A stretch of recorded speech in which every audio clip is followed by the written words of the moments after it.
Hello friends, welcome to trade to spend. पिछले 3 हफ्ते से लगातार निफ्टी 26,000 के ऊपर क्लोजिंग दे रहा है, लेकिन जो निफ्टी का पिछला ऑल टाइम हाई था 26,277, अभी तक निफ्टी ने उसको ब्रेक करके उसके ऊपर क्लोजिंग नहीं दी है। प्लस आरबीआई की जो मॉनेटरी पॉलिसी आनी थी उसका भी आउटकम अब आ चुका है और फ्राइडे को हमने उसका इम्पैक्ट देखा। तो ये हफ्ता निफ्टी के लिए काफी इंपॉर्टेंट होने वाला है और ये हफ्ता डिसाइड करेगा कि निफ्टी की आगे की मूवमेंट कैसी रह सकती है।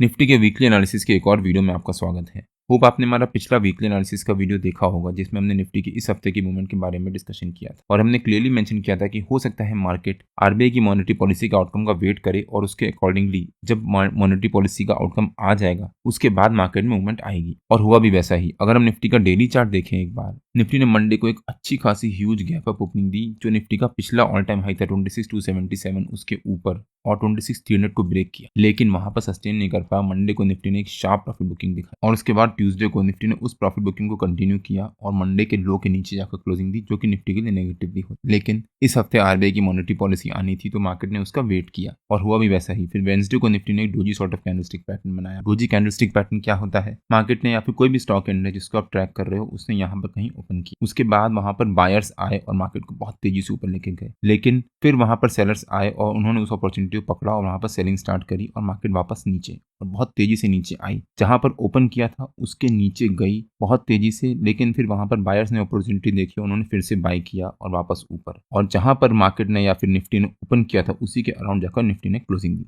मतलब यहाँ पर बायर्स ऊपर लेके जाने की कोशिश कर रहे हैं, लेकिन सेलर्स नीचे लेके जाने की कोशिश कर रहे हैं और दोनों बराबरी से लड़ रहे हैं। ना ऊपर जा पा रही मार्केट और ना नीचे जा पा रही, और जहां पर ओपन कर रही है वहीं पर क्लोज कर रही है। तो इसको हम लोग doji sort of candlestick pattern कहते हैं, जहां पर अनसर्टेनिटी होती है कि मार्केट ऊपर जाएगी या नीचे जाएगी। उसकी अगली कैंडल काफी इंपॉर्टेंट बन जाती है। अगर उसकी अगली कैंडल उसके ऊपर बनी, जैसे यहाँ पर डाउन ट्रेंड चल रहा था, डाउन ट्रेंड चलने के टाइम पे नीचे की तरफ जाकर डोजी कैंडलस्टिक पैटर्न बन गया। अब मतलब सेलर्स आने की कोशिश कर रहे हैं, लेकिन बायर्स वहां पर उसको नीचे ले जाने नहीं दे रहे और पूरी तरह से कोशिश कर रहे हैं सस्टेन करने के लिए। और नीचे की तरफ जब डोजी बनता है और सेलर्स मतलब अपनी पोजीशन को होल्ड नहीं कर पा रहे हैं और अगली पोजीशन फिर से ग्रीन बन जाती है, चांसेस होते हैं कि वहां से बहुत अच्छी रिकवरी आ जाएगी। और हुआ भी वैसा ही। थर्सडे को निफ्टी ने अच्छी रिकवरी दिखाई और फिर फ्राइडे को, जैसा हमने अपने पिछले वीडियो में मेंशन भी किया था कि हम 10:20 तक वेट करेंगे और 10 बजे जब आरबीआई की मॉनेटरी पॉलिसी स्टार्ट होगी और उसके बाद 10:20 पे जब वो खत्म होगी उसके बाद हम डिसाइड करेंगे कि बाइंग करनी है या सेलिंग करनी है। और हुआ भी वैसा ही। 10:20 के बाद यहाँ पर 10:30 बजे के आसपास निफ्टी ने रिकवरी दिखाना शुरू किया और उसके बेसिस पे हमने अपने प्रीमियम मेंबर्स को अपने व्यूज भी शेयर किए, तो वहां पर हमारे को अच्छा प्रॉफिट भी हुआ। और निफ्टी की इस हफ्ते की मूवमेंट के बारे में हमने अपने पिछले वीकली एनालिसिस के वीडियो में डिटेल में डिस्कस भी किया। अगर आपने हमारा पिछला वीकली एनालिसिस का वो वीडियो नहीं देखा है तो उसका लिंक मैंने डिस्क्रिप्शन में डाल दिया है और आपको ऊपर यहाँ पर आई बटन में मिल जाएगा। फ्राइडे को निफ्टी ने बहुत अच्छी रिकवरी दिखाई। पूरा हफ्ता निफ्टी वॉलेटाइल मोड में ट्रेड करता रहा। पहले Monday, Tuesday, Wednesday sharp fall और उसके बाद थर्सडे, फ्राइडे बहुत अच्छी रिकवरी। और पिछले हफ्ते निफ्टी ने जहां पर क्लोज किया था ऑलमोस्ट उसी लेवल के पास कहीं जाकर निफ्टी ने क्लोजिंग दी है। प्लस पिछले 3 हफ्ते से लगातार निफ्टी 26,000 के ऊपर ही क्लोजिंग दे रहा है, जो कि निफ्टी के लिए काफी इंपॉर्टेंट होता है। मतलब अब निफ्टी के लिए 26,000 का लेवल एक इंपॉर्टेंट सपोर्ट बन जाता है।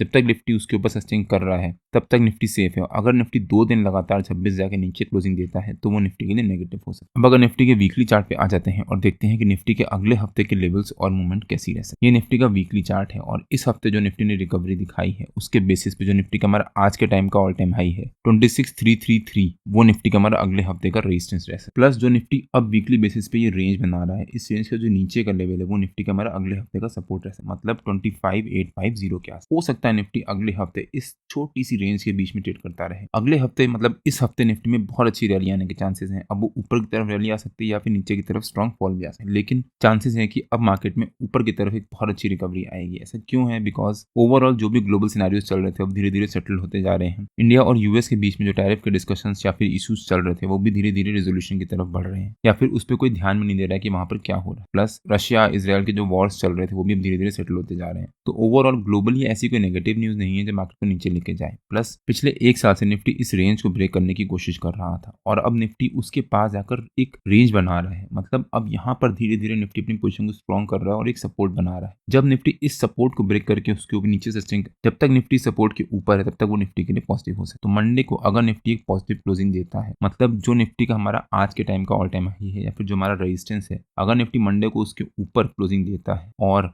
ट्यूसडे को फर्स्ट हाफ में मंडे के हाई के ऊपर सस्टेन कर जाता है तो हो सकता है निफ्टी में बहुत अच्छी रिकवरी आए। और अगर निफ्टी ने मंडे को पॉजिटिव क्लोजिंग दी और ट्यूसडे फर्स्ट हाफ में पॉजिटिव रहा तो इसी हफ्ते निफ्टी 26,500 के लेवल्स भी टच कर सकता है। और इसके बारे में मैंने अपने प्रीमियम मेंबर्स को एडवांस में अपडेट किया हुआ है कि मैं क्या बाय करके होल्ड कर रहा हूँ। वहीं अगर निफ्टी ने फॉल दिखाया तो 26,000 निफ्टी का एक बहुत इंपॉर्टेंट लेवल बना हुआ है। अगर निफ्टी 26,000 के लेवल को सस्टेन करके मंडे ट्यूसडे को उसको ब्रेक नहीं कर पाता है तो हो सकता है निफ्टी में वेडनेसडे ऑनवर्ड वापस रिकवरी आना स्टार्ट हो और निफ्टी पॉजिटिव मोमेंटम में ट्रेड करे। लेकिन अगर निफ्टी ने मंडे ट्यूसडे को नेगेटिव क्लोजिंग दी चांसेस हैं कि यहाँ पर निफ्टी फिर इसी के अराउंड एक रेंज बनाना शुरू कर देगा, बिकॉज अगेन बायर्स अपनी पोजीशन को होल्ड करने की कोशिश कर रहे हैं और 26,000 का जो इंपॉर्टेंट लेवल है या फिर साइकोलॉजिकल लेवल है उसको ब्रेक नहीं होने दे रहे। अगर निफ्टी ने 26,000 के लेवल को ब्रेक किया 25,755 जो निफ्टी का हमारा पिछला वीकली सपोर्ट था, हो सकता है निफ्टी फिर उसके पास कहीं जाकर क्लोजिंग दे या फिर वहां से फिर एक सपोर्ट ले। तो निफ्टी में ये हफ्ता काफी इंपॉर्टेंट होने वाला है। अगर निफ्टी ने इस हफ्ते हमारे रेजिस्टेंस को ब्रेक किया और उसके ऊपर क्लोजिंग दे दी तो वो निफ्टी के लिए काफी पॉजिटिव हो सकता है। होप आपको आइडिया हुआ होगा कि निफ्टी की इस हफ्ते की मूवमेंट कैसी रह सकती है। अब अगर निफ्टी के 15 मिनट के चार्ट पे आ जाते हैं और देखते हैं कि निफ्टी के कल के लेवल्स और मूवमेंट कैसी। ये निफ्टी का 15 मिनट का चार्ट है और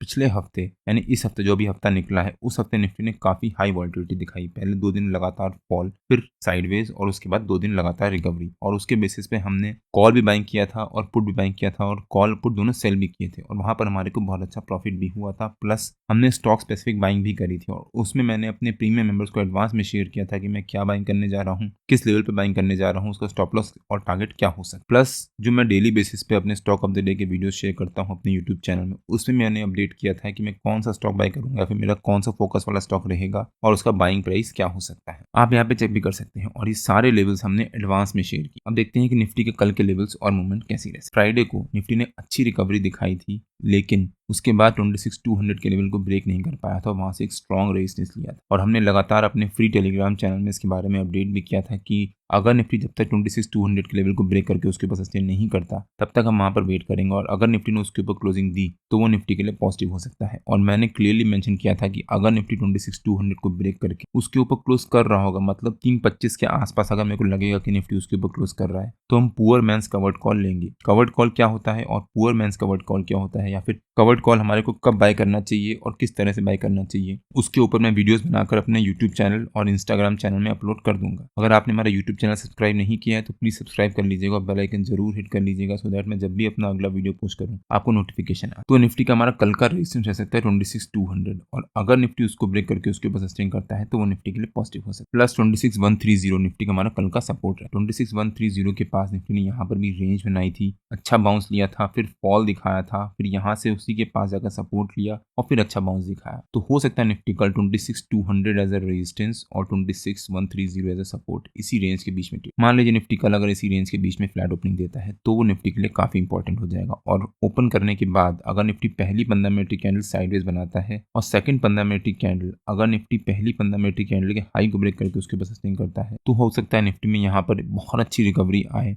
और हम उस समय कॉल बाइंग करेंगे। क्या बाइंग करना है, कौन से स्ट्राइक प्राइस का और किस लेवल पे बाइंग करना है, उसके बारे में मैं अपने प्रीमियम मेंबर्स को अपडेट कर दूंगा। प्लस मैं अपने फ्री टेलीग्राम चैनल में भी मेंशन कर दूंगा कि मैं क्या बाइंग करने जा रहा हूँ। लेकिन अगर निफ्टी ने कल हमारी सेकंड 15 मिनट की कैंडल में पहली 15 मिनट की कैंडल के लो को ब्रेक कर दिया, उसके नीचे सस्टेन कर दिया, तब जो निफ्टी का ये सपोर्ट है 26,130 हम इसके ब्रेक करने का वेट करेंगे। अगर निफ्टी ने इसको भी ब्रेक कर दिया तब निफ्टी में एक शार्प फॉल भी आ सकता है जो निफ्टी का 50 EMA का लेवल है 26,100 उसके पास तक और उसके बाद निफ्टी का जो 200 EMA का लेवल है 26,078 या फिर 26,079 वहां तक निफ्टी में एक शार्प फॉल आ सकता है और उसके बाद निफ्टी यहाँ से फिर रिकवरी ले सकता है। तो अगर निफ्टी कल फ्लैट ओपनिंग देता है और उसके बाद सेकंड 15 मिनट की कैंडल में पहली 15 मिनट की कैंडल के हाई को ब्रेक करता है तब हम यहाँ पर बाइंग करेंगे, बिकॉज उस केस में फिर निफ्टी 26,200 के लेवल को ब्रेक करके उसके ऊपर सस्टेन कर रहा होगा और अगर निफ्टी ने उसको ब्रेक करके उसके ऊपर सस्टेन किया तो निफ्टी में बहुत अच्छी शार्प शॉर्ट कवरिंग आएगी। 26,300 निफ्टी का हमारा पहला सब रेजिस्टेंस बन जाएगा। हो सकता है निफ्टी भी 26,300 के पास तक आए और उसको भी ब्रेक करे और उसको ब्रेक कर दिया तो निफ्टी में कल एक बहुत शानदार शॉर्ट कवरिंग रह सकती है। जो भी निफ्टी के हैवी वेट्स हैं जैसे कि रिलायंस हो गया, ICICI बैंक हो गया, SBI हो गया, ये भी काफी पॉजिटिव मोमेंटम में ट्रेड कर रहे हैं और एक नया ऑल टाइम हाई बनाने की तरफ बढ़ रहे हैं, तो उसका भी निफ्टी पे पॉजिटिव इंपैक्ट पड़ सकता है। लेकिन अगर निफ्टी ने कल एक गैप डाउन ओपनिंग दी तो यहाँ पर इमीडिएटली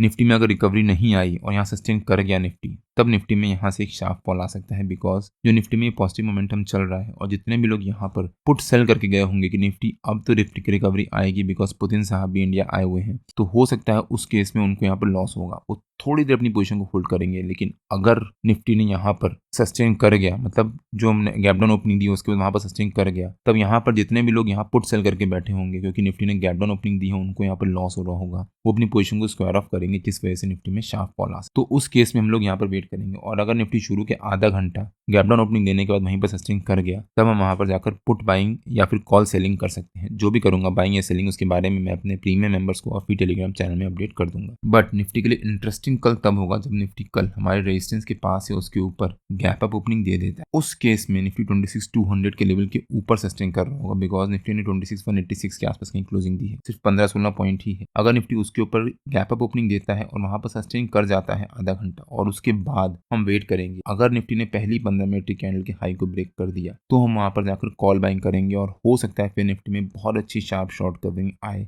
और 26,300 26,350 उसके पास तक निफ्टी एक अच्छा जंप दिखाए, और हो सकता है फिर निफ्टी कल 26,300 की प्लस ऊपर जाकर ही क्लोजिंग दे। और अगर निफ्टी ने कल पॉजिटिव क्लोजिंग दी तो अगेन निफ्टी में ट्यूसडे का दिन बहुत इंपॉर्टेंट हो जाएगा, जिसके बारे में हम लोग फिर कभी डिस्कस करेंगे। तो निफ्टी की कल की ओपनिंग और शुरू के आधे घंटे की मूवमेंट पर डिपेंड करेगा कि निफ्टी की कल की मूवमेंट कैसी रह सकती है, और हम उसके अकॉर्डिंगली ही ट्रेड लेंगे। होप आपको आइडिया हुआ होगा कि निफ्टी की कल की मूवमेंट कैसी रह सकती है। अगर आपकी कुछ क्वेरीज हैं तो प्लीज कमेंट से बताइए, मैं उस आंसर देने की पूरी कोशिश करूँगा। निफ्टी के जो भी लेवल्स होते हैं वो रेगुलर बेसिस पे मैं अपने फ्री टेलीग्राम चैनल में पोस्ट करता रहता हूँ। अगर आपने मेरा फ्री टेलीग्राम चैनल ज्वाइन नहीं किया है तो उसका लिंक मैंने डिस्क्रिप्शन में डाल दिया है, और आप मेरे को टेलीग्राम में तुषार व्यू नाम से सर्च मार के पिंग कर सकते हैं। अगर आपको वीडियो अच्छा लगा हो तो please like share and subscribe और बेल आइकन जरूर हिट कर लीजिएगा, सो दैट मैं जब भी अपना अगला वीडियो पोस्ट करूँ आपको नोटिफिकेशन आ जाए। कल मार्केट में मिलते हैं, टिल देन जय श्री राम एंड जय हिंद।